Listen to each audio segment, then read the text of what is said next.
Hello बच्चों। तो आज के इस वीडियो में हम मोस्ट इम्पॉर्टेंट नेमिंग अपक्रिया को देखने वाले हैं जो बोर्ड एग्जाम की दृष्टि से बहुत ही महत्वपूर्ण है। तो इस वीडियो को आपको ध्यान से पढ़ना चाहिए और ध्यान से समझना चाहिए। तो आइए हम लोग स्टार्ट करते हैं आज का नेमिंग अपक्रिया, जिसमें हम लोग सबसे पहले देखेंगे सिमट अपक्रिया, फिर देखेंगे एस्टरीकरण, उसके बाद एल्डोल संघनन, कैनिजारो अपक्रिया, कैसे प्राप्त करेंगे, राइमर टीमन अपक्रिया, उटज फिटिंग अपक्रिया, हाफमैन ब्रोमाइड अपक्रिया। ऐसे मोस्ट इम्पॉर्टेंट अपक्रिया को हम लोग इस वीडियो में कवर करने वाले हैं। तो चलिए हम लोग एक एक करके स्टार्ट करते हैं। सबसे पहला हमारा वीडियो होने वाला है सिमट अपक्रिया। जब एसिटिक अम्ल की अपक्रिया सांद्र H2SO4 की उपस्थिति में हाइड्रोजोइक अम्ल के साथ कराया जाता है तो मेथिल एमीन प्राप्त होता है। यहाँ हमने लिख दिया प्राथमिक अम्ल, यहाँ अम्ल नहीं होना चाहिए, प्राथमिक एमीन होना चाहिए। तो प्राथमिक एमीन प्राप्त होता है और यह अपक्रिया सिमट अपक्रिया कहलाता है। ठीक है, उसको हमने समझाने के लिए यहाँ पर रिएक्शन भी लिख दिए हैं। CH3CHO इसे बोलते हैं एसिटिक अम्ल, N3H इसे बोलते हैं हाइड्रोजोइक अम्ल। H2SO4 की उपस्थिति में जब अपक्रिया कराते हैं इन दोनों का तो CH3NH2 यहाँ पर देखें ध्यान से, तो CH3 और NH2, CH3 N यहाँ से एक H यहाँ से एक यहाँ से, तो CH3NH2 और उसके साथ ही साथ CO2 यहाँ बाहर हो जाएगा और यहाँ जो नाइट्रोजन दो बचा है वो भी बाहर हो जाएगा और यहाँ हमको प्राप्त होगा मेथिल एमीन। इसको और क्लियरली समझने के लिए हम लोग आइए एक बार अपक्रिया को करके देखते हैं कि ये अपक्रिया कैसे हुआ। सबसे पहली बात हम लोगों ने यहाँ क्या लिया है, CH3COOH, इसे बोलते हैं एसिटिक अम्ल। और उसके बाद में हाइड्रोजोइक अम्ल N3H, इसमें से होता क्या है CH3 और एक H और यहाँ 3 N है, इसमें से एक N और एक H मिलके बनाएगा NH3 और CH3 बनाएगा, CH3NH3। इसे कहते हैं प्राथमिक एमीन बोलो या फिर इसे बोलो मेथिल एमीन। क्या बोलो, मेथिल एमीन। जब ये और ये निकल जाएगा तो क्या बचेगा CO2, तो CO2 बाहर हो जाएगा। यहाँ से जब एक नाइट्रोजन चला गया तो क्या बचा N2, तो N2 भी बाहर हो जाएगा। तो वही हमने लिखा है कि एसिटिक अम्ल और हाइड्रोजोइक अम्ल का H2SO4 की उपस्थिति में क्रिया कराते हैं तो मेथिल एमीन प्लस में नाइट्रोजन गैस प्लस में कार्बन डाइऑक्साइड गैस प्राप्त होता है और यह अपक्रिया सिमट अपक्रिया कहलाता है। ऐसे इसके बाद में आता है सिमट अपक्रिया के बाद एस्टरीकरण। उससे पहले मैं ये बताना चाहता हूँ, यदि आप मेरे चैनल पर पहली बार आए हैं तो मेरे चैनल को सब्सक्राइब कर लीजिए और यदि वीडियो पसंद आ रहा हो तो वीडियो को लाइक कर दीजिए और कमेंट में ये लिखिए कि आप मेरे ये पहले भी वीडियो देखे हैं या पहली बार आप वीडियो देख रहे हैं या आप कहाँ से देख रहे हैं, उस सभी को आप कमेंट में ज़रूर लिखिए। ठीक है, तो आइए हम लोग एस्टरीकरण के बारे में देख लें।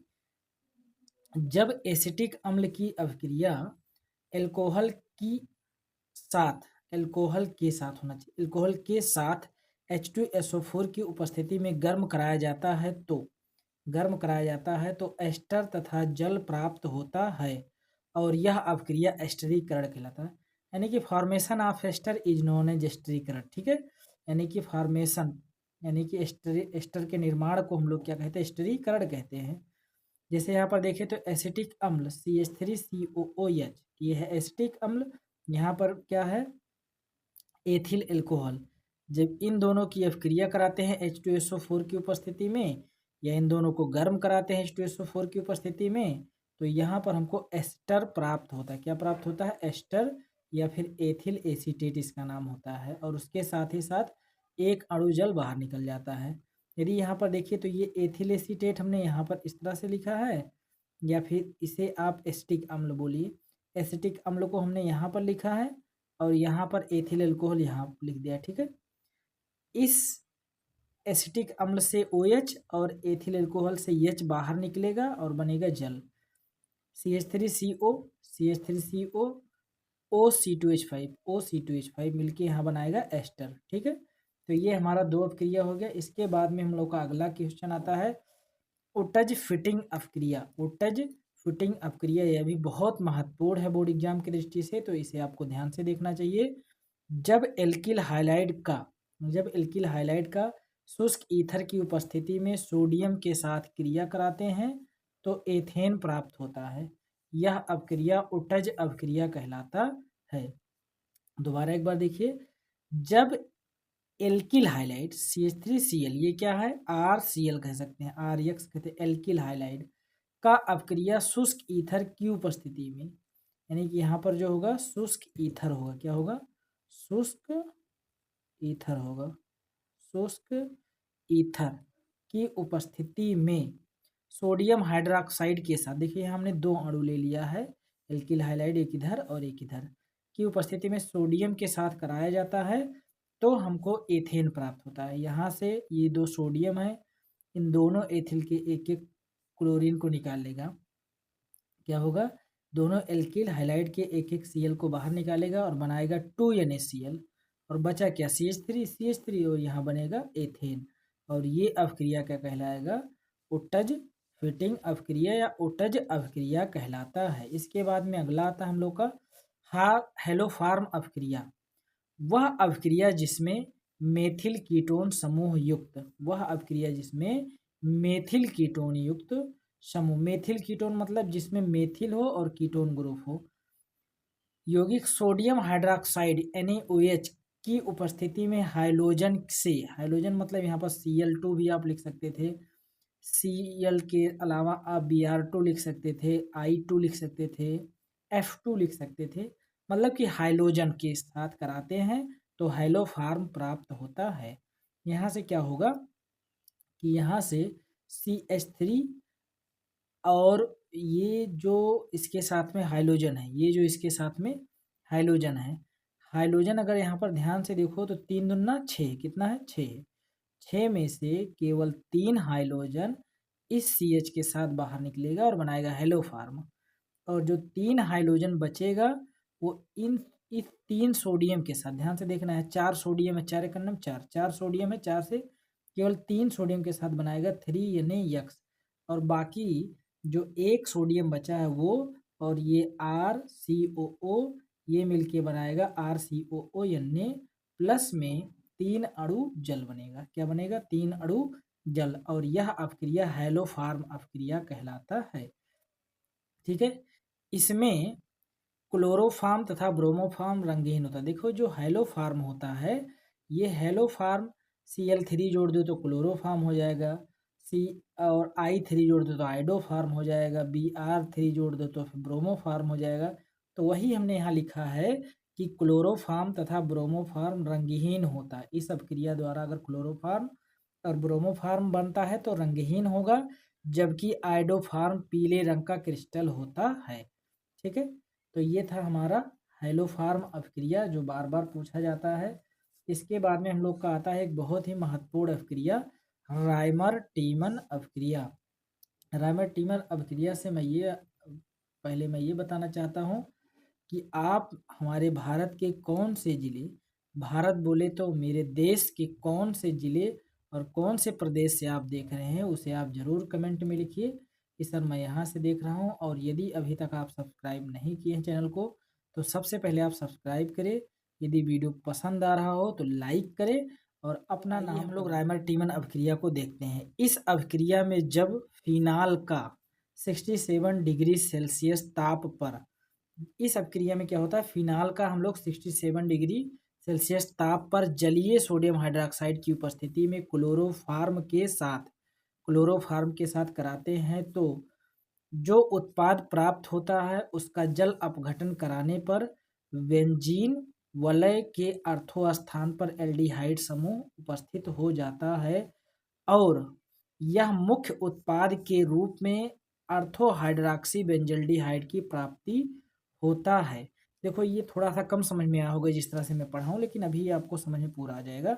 सबसे पहले इतना पढ़ो कि जब फिनाल का 67 डिग्री सेल्सियस ताप पर जलीय सोडियम हाइड्रोक्साइड की उपस्थिति में क्लोरोफॉर्म से कराया जाता है। ठीक है, जब फिनाल का NaOH की उपस्थिति में क्लोरोफॉर्म से कराया जाता है तो हमको एक उत्पाद प्राप्त होता है, वो ये है। अगर यहाँ पर आप देखोगे ध्यान से तो Na यहाँ से निकलता है और इसके साथ जाके जुड़ता है और बनता है ONA। यहाँ से एक H बाहर निकलेगा और एक OH ये मिलकर बना लेगा जल और हो जाएगा बाहर। इसके साथ ही साथ अगर आप यहाँ पर देखोगे तो ये CH3Cl3 है, इसमें से एक Cl और यहाँ पर एक हाइड्रोजन, हर बेंजीन के कोने पर एक हाइड्रोजन होता है, एक Cl और एक हाइड्रोजन मिलके बाहर हो जाएगा और बचेगा क्या, CHCl2 और ये हमारा एक उत्पाद प्राप्त हो जाएगा। इसका जब हम लोग पुनः दो अणु सोडियम हाइड्रोक्साइड के साथ अपक्रिया कराएंगे, दो अणु सोडियम हाइड्रोक्साइड के साथ अपक्रिया कराएंगे, तब हमको जाके एक नया उत्पाद मिलेगा, वो है ये उत्पाद। ठीक है, यहाँ नीचे थोड़ा सा दिख नहीं रहा होगा, देखिए यहाँ पर ये हमको प्राप्त होता है। ये बेंजीन वाले सेम है, ONA सेम है, सेम टू सेम जैसे यहाँ पर है। बस होता क्या है कि यहाँ से दो क्लोरीन बाहर निकलेगा, दो क्लोरीन बाहर निकलेगा और दोनों सोडियम के साथ चला जाएगा, दो क्लोरीन बाहर निकलेगा, दोनों सोडियम के साथ 2NaCl बना लेगा और जो OH है वो OH यहाँ पर, OH यहाँ पर आके जुड़ जाएगा। अब इसका यदि हम लोग जल अपघटन करा दें, क्या करा दें, जल अपघटन करा दें, तो हमको अर्थो स्थान पर एल्डिहाइड समूह उपस्थित हो जाता है, एल्डिहाइड समूह उपस्थित हो जाता है। जब इसे अम्लीकृत करेंगे, वही जो HCl यहाँ से बाहर निकला था, तो हमको अर्थोहाइड्रोक्सी बेंजल्डिहाइड प्राप्त हो जाएगा। क्या होगा, अर्थोहाइड्रोक्सी बेंजल्डिहाइड प्राप्त होगा, या इसी को बोलते हैं सैलिसिल्डिहाइड। और यही हमारा है रायमर टीमन अपक्रिया, जो हर बार लगभग पूछा जाता है, तो इसको आप पढ़ना और याद करना ना भूले। इसके बाद में हम लोग का अगला प्रश्न आता है, अगला नेमिंग अपक्रिया आता है एल्डोल संघनन। एल्डोल संघनन में अगर हम लोग देखें तो एल्डोल संघनन में क्या होता है, एल्डिहाइड, जब दो या दो से अधिक एल्डिहाइड आपस में अपक्रिया करके एल्डोल का निर्माण करते हैं तो एल्डोल संघनन कहलाता है। तो उसको हमने यहाँ पर लिखा है, वे एल्डिहाइड तथा कीटोन जिनमें अल्फा हाइड्रोजन परमाणु उपस्थित होता है, जिनमें अल्फा हाइड्रोजन परमाणु उपस्थित होता है, वे तनु अम्ल या तनु क्षार की उपस्थिति में संघनन द्वारा एल्डोल या कीटोल देते हैं, वह अपक्रिया एल्डोल संघनन कहलाता है। या इसी को एल्डोल को हम लोग या कीटोल को हम लोग कहते हैं बीटा हाइड्रोक्सी एल्डिहाइड या बीटा हाइड्रोक्सी कीटोल भी कहते हैं। उसका उदाहरण हमने यहाँ नीचे लिखा है, एसिटल्डिहाइड का संघनन। एसिटल्डिहाइड का हम लोग यहाँ पर संघनन, देखिए यहाँ पर एल्डिहाइड बहुत सारे होते हैं, तो हम जो उदाहरण में लिख रहे हैं वो एसिटल्डिहाइड ले रहे हैं। एसिटल्डिहाइड का फॉर्मूला होता है CH3CHO, और यहाँ पर भी देखोगे CH2 और यहाँ एक H, मीन CH3 और CHO, ये दोनों एल्डिहाइड है। दो अणु एसिटल्डिहाइड को आपस में संघनन कराएंगे, तब हमको प्राप्त होगा CH3 CH CH, इसका H और इसका O मिलके ऊपर की तरफ OH, CH2 CHO और ये है बीटा हाइड्रोक्सी ब्यूटेनल, या फिर इसी को कहते हैं एल्डोल, और इस पूरी अपक्रिया को कहते हैं एल्डोल संघनन। और यहाँ आप देख रहे हैं लिखा बाई विजय, इसका मतलब मेरा नाम विजय है और मेरे द्वारा ये खुद नोट्स बनाया गया है, इसलिए लिखा है बाई विजय। ठीक है, इसके बाद में हम लोग का अगला आता है कैनिज आरो अपक्रिया। कैनिज आरो अपक्रिया ये भी काफ़ी बार पूछा गया क्वेश्चन है, नेमिंग अपक्रिया है, तो इसको भी आप देखना ना भूले। कैनिज आरो अपक्रिया वे एल्डिहाइड जो सांद्र NaOH तथा KOH के साथ अपक्रिया करके, ऐसे एल्डिहाइड जो सांद्र NaOH या KOH दोनों में से कोई एक साथ अपक्रिया करके कार्बोक्सिलिक अम्ल का लवण तथा एल्कोहल देते हैं, कार्बोक्सिलिक अम्ल का लवण तथा अल्कोहल देते हैं, तो यह अपक्रिया कैनिजारो अपक्रिया कहलाती है। देखो ये जो फॉर्मल्डिहाइड या जो भी कोई भी एल्डिहाइड हो, हमने यहाँ फॉर्मल्डिहाइड लिया है, कोई भी एल्डिहाइड हो, सोडियम हाइड्रोक्साइड के साथ अपक्रिया करने के बाद में सोडियम फार्मेट बोले तो कार्बोक्सिलिक अम्ल का लवण, कार्बोक्सिलिक अम्ल का लवण और उसके साथ ही साथ मेथिल एल्कोहल या फिर अल्कोहल देता है तो ऐसे अपक्रिया को कैनेजारो अपक्रिया कहते हैं। आपको बोर्ड एग्जाम में इसी तरह से बिल्कुल लिख के आना है। और फिर से मैं कहना चाहता हूँ, यदि अभी तक आप सब्सक्राइब नहीं किए तो सबसे पहले आप सब्सक्राइब करो। इसमें क्यों कंजूसी करते हो, वीडियो को लाइक करो और कमेंट करो।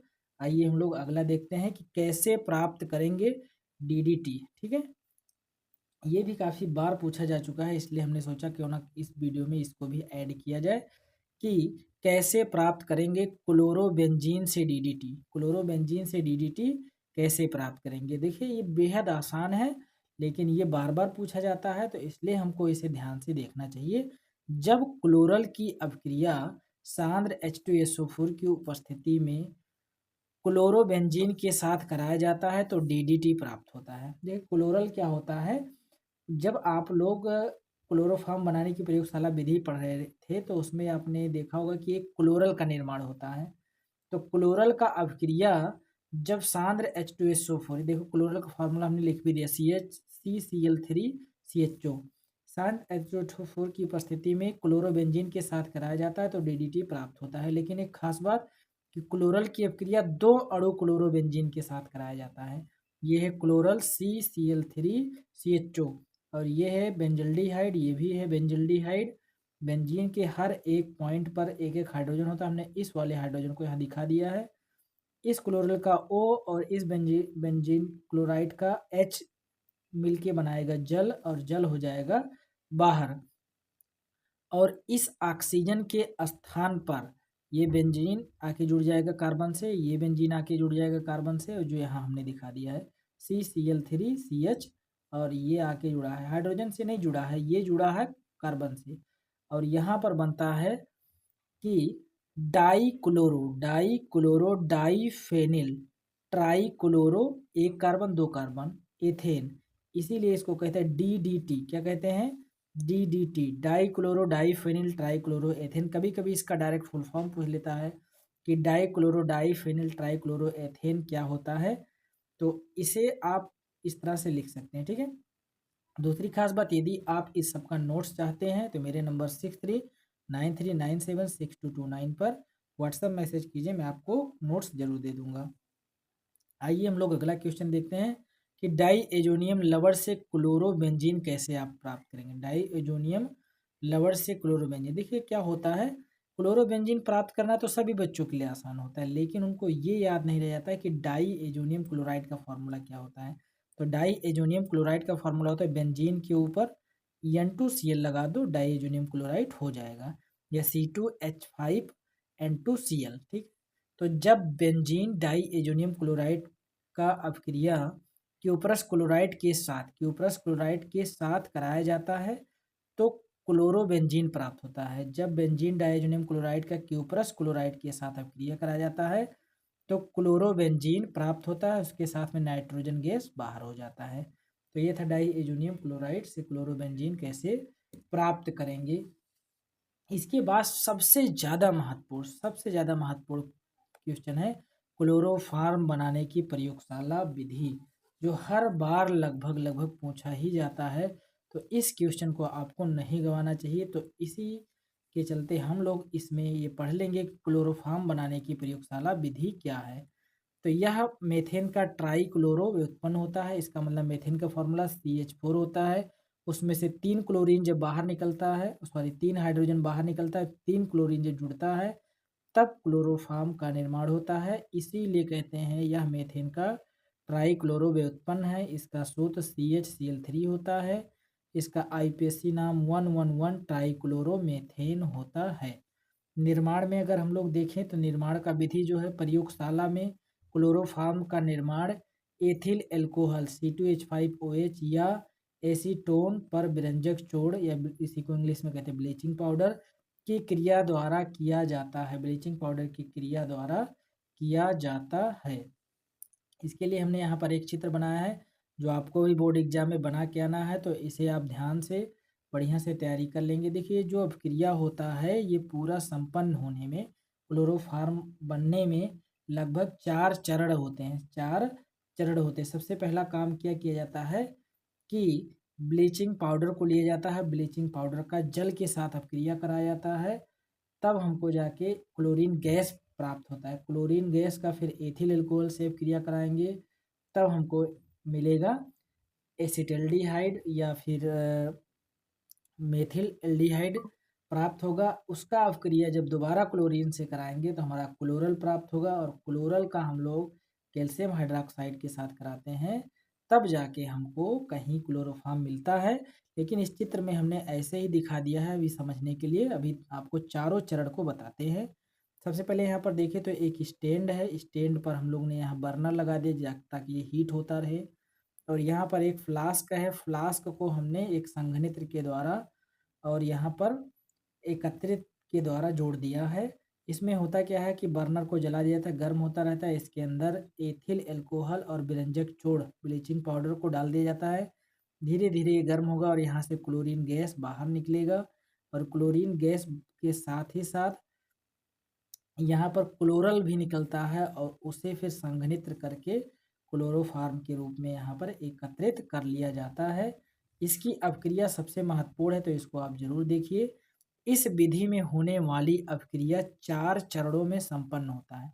ये जो पूरा अपक्रिया है ये 4 चरणों में संपन्न होता है। सबसे पहला चरण जो होता है ब्लीचिंग पाउडर का जल के साथ अपक्रिया। ब्लीचिंग पाउडर का जल के साथ जब अपक्रिया करते हैं तो क्लोरीन गैस बाहर निकलता है, और उसके साथ ही साथ कैल्शियम हाइड्रोक्साइड भी निकलता है।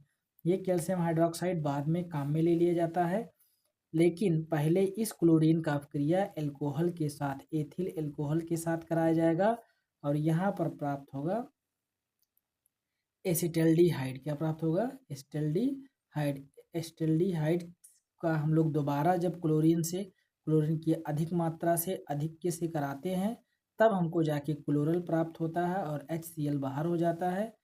फिर जब ये क्लोरल जो प्राप्त होगा, इस क्लोरल का इस कैल्शियम हाइड्रोक्साइड, कैल्शियम OH का 2 है, ठीक है, तो यहाँ हमने लिखा CaOH 2 बार, ठीक है। ये कैल्शियम हाइड्रोक्साइड का अपक्रिया क्लोरल के 2 अणु से जब कराते हैं, तो इस कैल्शियम हाइड्रोक्साइड का 2H और क्लोरल का CCl3 आपस में मिलकर बनाएंगे क्लोरोफार्म। क्या बनाएंगे? क्लोरोफार्म। और ये जो Ca और C, यहाँ पर Ca मतलब कैल्शियम और ऑक्सीजन 2 अणु, और यहाँ से 2 अणु ऑक्सीजन, हाइड्रोजन और कार्बन, ये मिलके बनाएंगे HCOOCA, और ये है कैल्शियम फॉर्मेट। क्या है? Calcium formate. तो इस तरह से ये अपक्रिया था। इसके भौतिक गुणधर्म को हमको 2 पॉइंट में लिखना होता है, तो इसके भौतिक गुणधर्म को भी हम लोग देखेंगे। यह एक रंगहीन मधुर गंध वाला ज्वलनशील द्रव है। इसका क्वथनांक 334 केल्विन तथा हिमांक 210 केल्विन होता है। यह जल में आविलय है, जबकि ईथर व अल्कोहल में विलय होता है। मतलब ये जल में नहीं घुलता है, जबकि ईथर और अल्कोहल में घुल जाता है। और यदि अभी तक आप लाइक सब्सक्राइब नहीं किए हैं तो सबसे पहले आप लाइक करें और सब्सक्राइब करें, और 70 में 70 प्राप्त होने वाले मोस्ट इम्पॉर्टेंट वीडियो क्वेश्चन वाले नहीं देखे हैं तो लिंक डिस्क्रिप्शन में है, इसे जरूर देखिए। उसमें पूरे रसायन विज्ञान के मोस्ट इम्पॉर्टेंट क्वेश्चन डाल दिए गए हैं। और नोट्स यदि आप सभी का चाहते हैं तो 6393976229 पर व्हाट्सएप मैसेज कीजिए, उस पर आपको नोट्स दे दिया जाएगा। और सबसे पहले अपने मित्र के पास ये वीडियो जरूर भेजिए।